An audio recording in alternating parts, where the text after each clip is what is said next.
নমস্কাৰ আপোনালোক সকলোকে পুনৰবাৰ স্বাগতম নাছমাই মজিদ বন্ধুসকল পলগতে চামক আজি 9টা গুৰুত্বপূৰ্ণ খবৰ প্ৰথমটো খবৰ পঞ্চায়ত নিৰ্বাচনৰ দিনবাৰ ঘোষণা মুখ্যমন্ত্ৰী হিমন্ত বিশ্ব শৰ্মাৰ কেতিয়া অনুষ্ঠিত হ'ব ৰাজ্যৰ পঞ্চায়ত নিৰ্বাচন চাওয়া হ'ব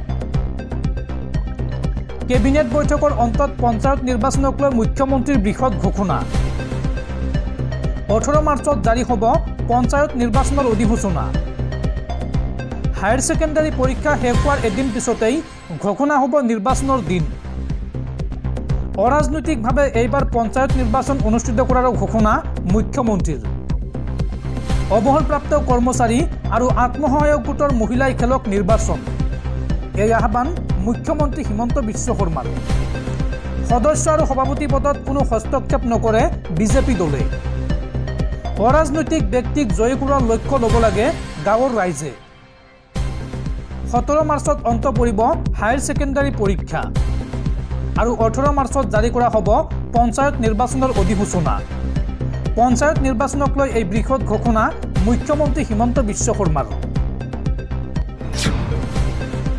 পৰৱৰ্তী খবৰ ৰাজ্যৰ লাখ লাখ মহিলালৈ ভাল খবৰ মহিলা উদ্যমিতা আঁচনিক লৈ ডাঙৰ ঘোষণা মুখ্যমন্ত্ৰী হিমন্ত বিশ্ব শৰ্মাৰ শীঘ্ৰে ৰাজ্যৰ 31 লাখ মহিলাই লাভ কৰিব অসম চৰকাৰৰ 10,000 কোটি টকা এই সন্দৰ্ভত বৃহৎ ঘোষণা মুখ্যমন্ত্ৰী হিমন্ত বিশ্ব শৰ্মাৰ ৰাজ্যৰ লাখ লাখ মহিলাক ভাল খবৰ দিলে ৰাজ্য চৰকাৰে মহিলা উদ্যমিতা আঁচনিক লৈ ডাঙৰ ঘোষণা মুখ্যমন্ত্ৰী হিমন্ত বিশ্ব শৰ্মাৰ ৰাজ্যৰ 31 লাখ মহিলাই শীঘ্ৰেই লাভ কৰিব অসম চৰকাৰৰ 10,000 কোটি টকা আবেদন কৰা মহিলাসকলৰ ভিতৰত 31 লাখ মহিলা উপযুক্ত বুলি নিৰ্বাচিত হৈছে অৰ্থাৎ যোগ্য বিবেচিত হৈছে প্ৰথম পৰ্যায়ত ইয়াৰে 27 লাখ মহিলাক এই সুবিধা দিব চৰকাৰে অৰ্থাৎ প্ৰথম পৰ্যায়ত 27 লাখ মহিলাক 10,000 কোটি টকা দিব অসম চৰকাৰে এপ্ৰিলত এই সকল মহিলাই লাভ কৰিব অসম চৰকাৰৰ পৰা 10,000 কোটি টকা মহিলাসকলৰ বেংক একাউণ্টত পোনপটীয়াকৈ সোমাব এই 10,000 কোটি টকা আৰু অহা মাহৰ পৰা প্ৰস্তুত কৰা হ'ব এই আঁচনিৰ চূড়ান্ত তালিকা এপ্ৰিল মাহত বিহালীৰ পৰা আৰম্ভ হ'ব এই আঁচনিৰ ধন বিতৰণ কাৰ্যসূচী মৰিগাঁৱৰ কেবিনেট বৈঠকত এই আঁচনিৰ বাবে 2,000 কোটি টকাৰ আবণ্টন অসম চৰকাৰৰ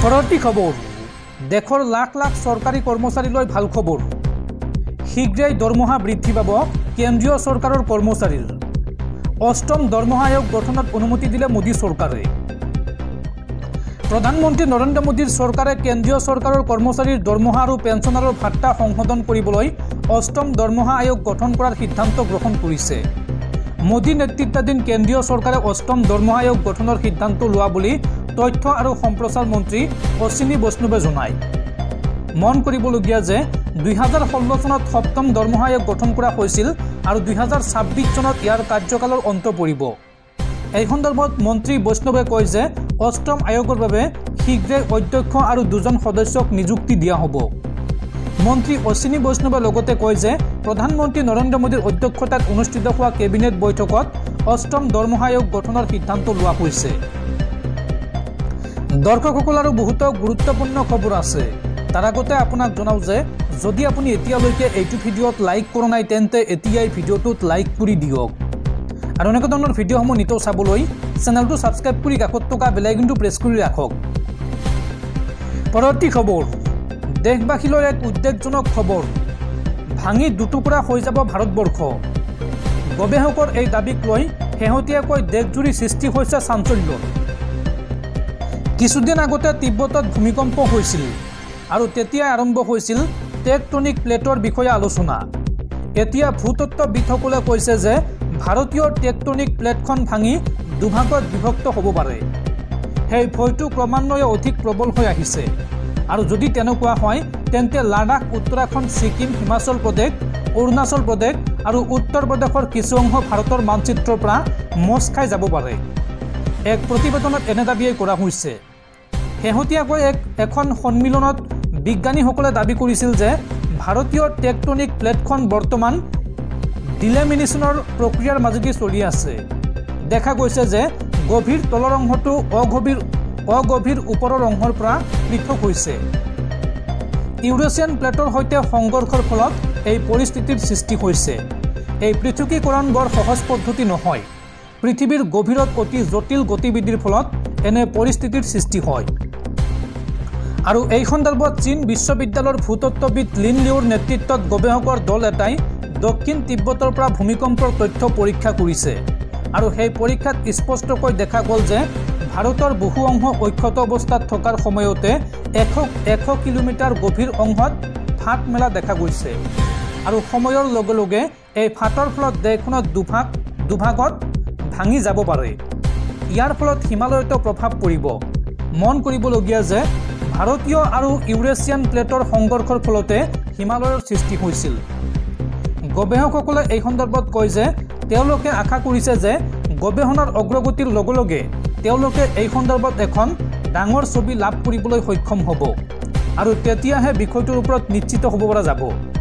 টেকটনিক প্লেটৰ গতিবিধি অতি গুৰুত্বপূৰ্ণ বিষয়। এই কথা মনত ৰাখি গৱেষকসকলে ভাৰতৰ ভৱিষ্যতকে ধৰি বিশ্বৰ ভৱিষ্যতৰ বিষয়ে অধিক তথ্য সংগ্ৰহৰ প্ৰয়াস কৰিছে। পৰৱৰ্তী খবৰ, সলনি হ'ব ৰাজ্যিক বিজেপিৰ সভাপতি। আজি ঘোষণা কৰা হ'ব ৰাজ্যিক বিজেপিৰ নতুন সভাপতিৰ নাম। আৰু ৰাজ্যিক বিজেপিৰ পৰৱৰ্তী সভাপতি এক প্ৰকাৰ নিশ্চিত হৈছে। দিলীপ শইকীয়া হ'ব পাৰে ৰাজ্যিক বিজেপিৰ পৰৱৰ্তী সভাপতি। আৰু ৰাজ্যিক বিজেপিৰ পৰৱৰ্তী সভাপতি দিলীপ শইকীয়া এক প্ৰকাৰ নিশ্চিত, কেৱল আনুষ্ঠানিকতাহে বাকী। কিয়নো একমাত্ৰ দিলীপ শইকীয়াই দাখিল কৰিছে ৰাজ্যিক বিজেপিৰ সভাপতি পদৰ বাবে মনোনয়ন পত্ৰ। গতিকে বিনা প্ৰতিদ্বন্দ্বিতাৰে দিলীপ শইকীয়া হ'ব ৰাজ্যিক বিজেপিৰ সভাপতি। পৰৱৰ্তী খবৰ, কোনে আক্ৰমণ কৰিছিল বলিউড অভিনেতা সৈফ আলী খানক? সৈফ আলী খানক আক্ৰমণকাৰী প্ৰথমখন ফটো পোহৰলৈ আনিছে আৰক্ষীয়ে। বাসগৃহত থকা CCTVত আবদ্ধ হৈছে সন্দেহজনক লোকৰ ভিডিঅ'। আৰু আৰক্ষীয়ে প্ৰাথমিকভাৱে তদন্ত চলাই এইগৰাকী ব্যক্তিৰ ফটো প্ৰকাশ কৰিছে। পৰৱৰ্তী খবৰ, আদানী কাণ্ড ফাদিল কৰা আমেৰিকাৰ গৱেষণা সংস্থা হিণ্ডেনবাৰ্গ ৰিচাৰ্চ বন্ধ হৈ গ'ল। কিয় বন্ধ হ'ল ইয়াৰ কাৰণো জনালে সংস্থাটোৰ মুৰব্বীয়ে। তেওঁলোকে প্ৰকাশ কৰা অৰ্থাৎ হিণ্ডেনবাৰ্গ ৰিচাৰ্চে প্ৰকাশ কৰা প্ৰতিবেদনৰ বাবেই প্ৰধানমন্ত্ৰী নৰেন্দ্ৰ মোদীৰ ঘনিষ্ঠ উদ্যোগপতি গৌতম আদানী সমস্যাত পৰিছিল। বজাৰ নিয়ন্ত্ৰক সংস্থা ছেবিৰ মাধৱীপুৰী বুছৰ বিৰুদ্ধেও অভিযোগ উত্থাপন কৰিছিল যে তেওঁ আদানী গোষ্ঠীক শ্বেয়াৰৰ মূল্য বঢ়াই দেখুওৱাৰ তদন্তত সহায় কৰিছিল। আৰু এইবাৰ বন্ধ হ'বলৈ আগবাঢ়িছে আমেৰিকাৰ সেই ষ্টক মাৰ্কেট বিশ্লেষক তথা কৰ্পৰেট তথ্য গৱেষণা সংস্থা হিণ্ডেনবাৰ্গ ৰিচাৰ্চ। সংস্থাটোৰ প্ৰতিষ্ঠাপক তথা মুখ্য কাৰ্যবাহী নাথান এণ্ডাৰছনে বৃহস্পতিবাৰে কয় যে আমি আমাৰ লক্ষ্যত উপনীত হ'লোঁ। তেওঁ লগতে কয় যে হিণ্ডেনবাৰ্গ তেওঁৰ জীৱনৰ এটা অধ্যায়, সম্পূৰ্ণ জীৱন নহয়। তেওঁ ভালদৰে বিবেচনা কৰিয়েই এই সিদ্ধান্ত লৈছে। নাথামৰ যুক্তি যে কামৰ বোজাৰ বাবে তেওঁ ব্যক্তিগত জীৱনত সময় দিব পৰা নাছিল। জীৱনত ভাৰসাম্য আনিবলৈ তেওঁ এতিয়াৰ পৰা কোম্পানীটো বন্ধ কৰি দিছে। কিন্তু তেওঁৰ হঠাৎ এই সিদ্ধান্তৰ আঁৰত কিবা প্ৰভাৱ আছিল নেকি সেই লৈ ইতিমধ্যে বিতৰ্ক আৰম্ভ হৈছে।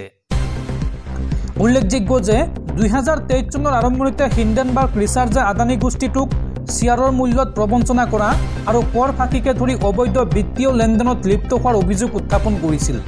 আৰু ইয়াকে লৈ বিৰোধীয়ে ধাৰাবাহিকভাৱে কেন্দ্ৰীয় চৰকাৰক লক্ষ্য কৰি আহিছিল। JPC যুটীয়া সংসদীয় সমিতিৰ তদন্তৰ দাবী উঠিছিল। আদানী কাণ্ডই শ্বেয়াৰ বজাৰত কি প্ৰভাৱ পেলাব সেয়া খতিয়াই চাবলৈ উচ্চতম ন্যায়ালয়ে এখন বিশেষজ্ঞ সমিতি গঠন কৰিছিল। কিন্তু সেই তদন্তত আদানী গোষ্ঠীৰ বিৰুদ্ধে কোনো অভিযোগ প্ৰমাণিত নহ'ল।